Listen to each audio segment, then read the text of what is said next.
Hello guys, welcome back to my vlog. അപ്പോൾ ഇന്ന് ഞാൻ ഓർത്തു ഒരു ചെറിയ വ്ളോഗ് എടുക്കാമെന്ന്. പ്രത്യേകിച്ച് ഈ വ്ളോഗിലൊന്നും ഇല്ലെങ്കിലും ഞാൻ ഓർത്തു ഇന്ന് എൻ്റെ സപ്ലൈസ് ഒക്കെ ഒന്ന് കാണിക്കാമെന്ന്. അപ്പോൾ ആദ്യം കുറച്ച് day in the life scenes ആണ്. അപ്പോൾ ഇത് ഞാൻ ചോക്ലേറ്റ് മിൽക്ക് കുടിക്കുന്നതാണ്. പിന്നെ ഞാൻ ഓർത്തു കുറച്ച് നേരം മൂവിയൊക്കെ കണ്ടിരിക്കാമെന്ന്. ഇതൊരു ഹിന്ദി മൂവിയായിരുന്നു. എന്നിട്ട് ആണ് എനിക്ക് ഈ വീഡിയോയുടെ ഐഡിയ കിട്ടിയത്. ഇന്ന് നമുക്ക് സപ്ലൈസിൻ്റെ ഒരു വീഡിയോ ചെയ്യാമെന്ന്. അത് കഴിഞ്ഞിട്ട് ഞങ്ങൾ പുറത്ത് പോയപ്പോഴാണ് ഇതുപോലത്തെ കുറച്ച് ഓർഗനൈസേഴ്സൊക്കെ ഞാൻ കണ്ടത്. ഇത് നമ്മുടെ ഡൈസോ ആണ്. ഇവിടെ കുറേ സാധനങ്ങളൊക്കെ കിട്ടും. ക്യൂട്ടായിട്ടുള്ള കുറച്ച് തിങ്സും പിന്നെ കുറച്ച് നല്ല ഓർഗനൈസേഴ്സൊക്കെ നിങ്ങളുടെ വീട്ടിൽ വെക്കാൻ പറ്റിയ കുറച്ച് സാധനങ്ങളൊക്കെ നിങ്ങൾക്ക് ഇവിടെ കിട്ടും. അപ്പോൾ അവിടെ പോയപ്പോഴാണ് ജേർണലിങ്ങിൻ്റെയൊക്കെ കുറേ സാധനങ്ങൾ അവരുടെ കയ്യിലുണ്ട്. പിന്നെ എനിക്ക് ഈ ജേർണലിങ്ങിൻ്റെ വീഡിയോസൊക്കെ ചെയ്യാനുള്ള ഐഡിയാസൊക്കെ പിന്നെ ഇവിടെ നിന്നാണ് കിട്ടിയത്. പിന്നെ ഇതിനകത്ത് കാണുന്ന കുറച്ച് സപ്ലൈസൊക്കെ നമ്മൾ ഉണ്ടാക്കിയിട്ടുണ്ട്. അപ്പോൾ ജേർണലിങ്ങിൻ്റെ വീഡിയോ ഒന്നും കാണാത്തവർ അത് പോയി കാണാം. പിന്നെ ഇത്രയും പെൻസും എൻ്റെ കയ്യിലുണ്ട്. ഇതായിരുന്നു പേസ്റ്റൽ ഹൈലൈറ്റേഴ്സ്. ശരിക്കും പറഞ്ഞാൽ അത് നമ്മുടെ 4 പാക്കിൽ വരുന്നതാണ്. ഇതേപോലെ കുറേ ഹൈലൈറ്റേഴ്സ് ഉണ്ട് ഇവിടെ. പിന്നെ ഇതാണ് എൻ്റെ കയ്യിൽ ശരിക്കും ഉള്ളത്. ഇത് 5 കളേഴ്സ് വരുന്നതാണ്. ഞാൻ പറഞ്ഞ പോലെ സപ്ലൈ സ്റ്റോറാണ് ഇന്ന് ഞാൻ കാണിക്കുന്നത്. അപ്പോൾ ഇതാണ് എൻ്റെ ഡെസ്ക്. ഇവിടെ കുറച്ച് സ്കെച്ച് പെൻസും ബുക്സും ഒക്കെ സ്റ്റോർ ചെയ്യാറുള്ളത്. അപ്പോൾ ഇവിടെയാണ് എൻ്റെ സ്റ്റിക്കി നോട്ട്സൊക്കെ സ്റ്റോർ ചെയ്യാറുള്ളത്. പിന്നെ ഇത് നമ്മുടെ ഡിവൈഡറാണ്. അപ്പോൾ നമുക്കിത് എങ്ങനെ വേണമെങ്കിലും നമുക്ക് ഈ പ്ലേസ് ഡിവൈഡ് ചെയ്യാം. പിന്നെ ഇതെൻ്റെ മിനി സ്റ്റിക്കി നോട്ട്സും മിനി സിസേഴ്സുമാണ്. ഈ സിസേഴ്സ് എനിക്ക് ആക്ച്വലി ഒരു ജ്വല്ലറി കിറ്റിൻ്റെ കൂടെ കിട്ടിയതാണ്. പിന്നെ ഈ കുറച്ച് ക്യൂട്ട് പെൻസ് ആൻഡ് ഇറേസേഴ്സ് ഉണ്ട്. ഇതൊക്കെ ഞാൻ പല സ്ഥലത്തു നിന്ന് വാങ്ങിച്ചതാണ്. അതുകൊണ്ട് എനിക്ക് പ്രത്യേകിച്ച് ലിങ്കോ അങ്ങനെയൊന്നുമില്ല. അപ്പോൾ നമുക്ക് അടുത്ത സ്ഥലത്തോട്ട് പോകാം. അടുത്തതെന്ന് പറഞ്ഞാൽ ഈ ഒരു ക്യൂട്ട് ലാമ്പാണ്. ഈ ഒരു ക്യൂട്ട് ഡെസ്ക് ലാമ്പ് ഞാൻ ടെമൂന്ന് വാങ്ങിച്ചതാണ്. ചെറിയ ബണിയുടെ ലാമ്പാണ്. എനിക്ക് ഈ ലാമ്പ് ഭയങ്കര ഇഷ്ടമാണ്. വെരി യൂസ്ഫുൾ പ്രൊഡക്റ്റാണിത്. അടുത്ത ഈ ഡയറി ഞാൻ റാൻഡംലി വാങ്ങിച്ചതാണ്. അപ്പോൾ ഈ ഡയറിക്കകത്താണ് മോസ്റ്റ്ലി എൻ്റെ ടു ഡു ലിസ്റ്റ്സും പരിപാടികളൊക്കെ ഞാൻ എഴുതാറുള്ളത്. നിങ്ങൾ ഡേ ഇൻ ദ ലൈഫൊക്കെ കണ്ടിട്ടുണ്ടെങ്കിൽ മനസ്സിലാവും. ഈ ഡയറിയൊക്കെ ഞാൻ കുറച്ച് അധികം പ്രാവശ്യം ഞാനിത് യൂസ് ചെയ്ത് കാണിച്ചിട്ടുണ്ട്. അപ്പോൾ ഇതാണ് എൻ്റെ ഡയറി. പിന്നെ നമുക്ക് സ്കെച്ച് പെൻസിലോട്ട് പോവുകയാണെങ്കിൽ ഇങ്ങനെയാണ് ഞാൻ എൻ്റെ സ്കെച്ച് പെൻസ് ഓർഗനൈസ് ചെയ്യാറുള്ളത്.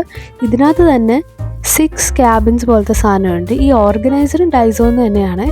എന്നിട്ട് ഇതുണ്ട് ഇതേപോലത്തെ പെൻസ് ആണുള്ളത്. ഇതെല്ലാം ഡബിൾ ഹെഡ് മാർക്കേഴ്സാണ്. അപ്പം അങ്ങനത്തെ കുറേ ഉണ്ട്. പിന്നെ ഞാൻ ബിഫോർ കാണിച്ച ഡൈസോയിൽ പോയപ്പോഴത്തെ പേസ്റ്റൽ ഹൈലൈറ്റേഴ്സും ഉണ്ട്. അപ്പോൾ ഇതേപോലെ യെല്ലോ, ഓറഞ്ച്, പിങ്ക്, പിന്നെ ഗ്രീൻ, ബ്ലൂ, ബ്രൗൺ ഒക്കെ ഓർഗനൈസ് ചെയ്തിട്ടുണ്ട്. ബ്ലാക്ക് പെൻസൊക്കെ ഞാൻ സെപ്പറേറ്റ്ലി ആണ് ഓർഗനൈസ് ചെയ്യാറുള്ളത്. ഇനി നമുക്ക് ഇതിൻ്റെ അടുത്ത പാർട്ടിലോട്ട് പോകാം.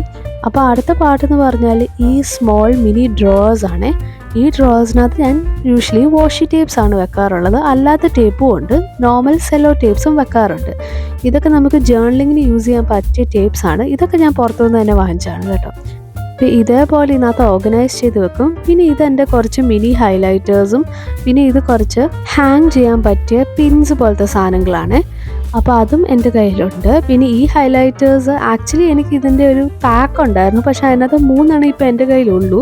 അപ്പോൾ ഈ 3 ഇത് ഞാൻ മുമൂസിൽ നിന്ന് വാങ്ങിച്ചതാണ് ഈ ഹൈലൈറ്റേഴ്സ്. പിന്നെ പിൻസ് അല്ലാതെ ഞാൻ സ്റ്റേഷനറി ഷോപ്പിലൊക്കെ നമുക്ക് വാങ്ങിക്കാൻ കിട്ടും. അപ്പോൾ അവിടെ നിന്ന് വാങ്ങിച്ചാൽ. അപ്പോൾ ഇതൊക്കെയാണ് എൻ്റെ സെക്കൻഡ് ഡ്രോവറിലുള്ള കാര്യങ്ങൾ. അടുത്തതെന്ന് പറയുമ്പോൾ ഞാൻ ഇവിടെ വെച്ചേക്കുന്ന കുറച്ച് മിനിയേച്ചേഴ്സാണ്. ഈ മിനിയേച്ചേഴ്സൊക്കെ മിനിസോയിൽ നിന്നാണ്. അവരുടെ ബ്ലൈൻഡ് ബോക്സിനകത്ത് വരുന്ന സാധനങ്ങളൊക്കെയാണ് ഈ കുരുമിയും മെലഡിയും ഒക്കെ. അപ്പോൾ അതും ഞാൻ ടേബിളിൽ ഡെക്കറേഷനും വീഡിയോസിനും ഒക്കെ യൂസ് ചെയ്യാറുണ്ട്. പിന്നെ അതിൻ്റെ ഇടയ്ക്ക് ഒരു സാധനമുണ്ട്. അതാണ് അടുത്ത പേസ്റ്റൽ ഹൈലൈറ്റേഴ്സ്.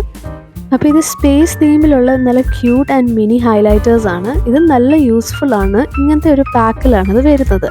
അപ്പോൾ അത് കഴിഞ്ഞിട്ട് നമുക്ക് അടുത്ത ഓർഗനൈസറിലോട്ട് പോകാം. ഈ ഓർഗനൈസറും ഞാൻ കുറച്ച് വീഡിയോസിൽ പറഞ്ഞ പോലെ ഞാനിത് ടെമുയിൽ നിന്ന് വാങ്ങിച്ച ഓർഗനൈസറാണ്. ഇതിനകത്ത് ക്യാമലിൻ്റെ പെൻസും പിന്നെ മാല എന്ന് പറഞ്ഞ ബ്രാൻഡിൻ്റെ പെൻസുണ്ട്. ക്യാമലിൻ്റെ പെൻസൊക്കെ നമുക്ക് ലുലുവിലൊക്കെ കിട്ടും. പിന്നെ അല്ലാത്ത പെൻസൊക്കെ മാലയുടെ പെൻസൊക്കെ ഞാൻ ഐക്കിയെന്നാണ് വാങ്ങിച്ചിട്ടുള്ളത്. പിന്നെ ഈ കണക്ടർ പെൻസൊക്കെ നമുക്ക് ലുലുവിൽ കിട്ടും. അപ്പോൾ ഈ പെൻസിൻ്റെ സ്റ്റാൻഡ് എന്ന് പറഞ്ഞാൽ റാൻഡംലി ഞാൻ കുറച്ച് പെൻസ് എടുത്തിട്ടും ഹൈലൈറ്റേഴ്സും ഒക്കെ ഇതിനകത്ത് ഞാൻ വെച്ചിട്ടുണ്ട്. ഇതും കളർ ഓർഡറിലാണ് വെച്ചേക്കുന്നത്. ബിക്കോസ് കളർ ഓർഡർ വെക്കുമ്പോൾ I feel like everything is organised. അപ്പോൾ അതിൻ്റെ ടൈപ്സ് വെക്കാതെ ഞാൻ കളർ ഓർഡേഴ്സിലാണ് വെച്ചേക്കുന്നത്. ഇതേപോലെ റെഡ് കളേഴ്സിലേ ഉണ്ട്, പിന്നെ അല്ലാതെ കുറച്ച് ഹൈലൈറ്റേഴ്സും ഉണ്ട്. ഇത് ക്യാമലിൻ്റെ ഹൈലൈറ്റേഴ്സാണ്. ഈ ഹൈലൈറ്റേഴ്സും നമുക്ക് ക്രാഫ്റ്റൊക്കെ ചെയ്യുമ്പോൾ നല്ല യൂസ്ഫുൾ ആയിട്ട് വരും. എസ്പെഷ്യലി ഈ വാഷി ടേപ്പും പാറ്റേൺ പേപ്പേഴ്സൊക്കെ ഉണ്ടാക്കുമ്പോഴാണ് ഇതൊക്കെ വെരി യൂസ്ഫുൾ ആയിട്ട് വരുന്നത്. അപ്പോൾ ബേസിക്കലി അത്രയേ ഉള്ളൂ. എൻ്റെ ഡെസ്ക് എന്ന് പറയുമ്പോൾ ഇങ്ങനെയാണ് ഇരിക്കുന്നത്. അപ്പോൾ എല്ലാവർക്കും ഇഷ്ടപ്പെട്ടെങ്കിൽ ഒന്ന് സബ്സ്ക്രൈബ്, ലൈക്ക്, ഷെയർ ചെയ്യുക. പിന്നെ മറ്റ് വ്ളോഗ്സൊക്കെ കാണാത്തവർ അതോടൊക്കെ ഒന്ന് പോയി കാണും. അപ്പോൾ താങ്ക്സ് ഫോർ വാച്ചിങ്. ബൈ.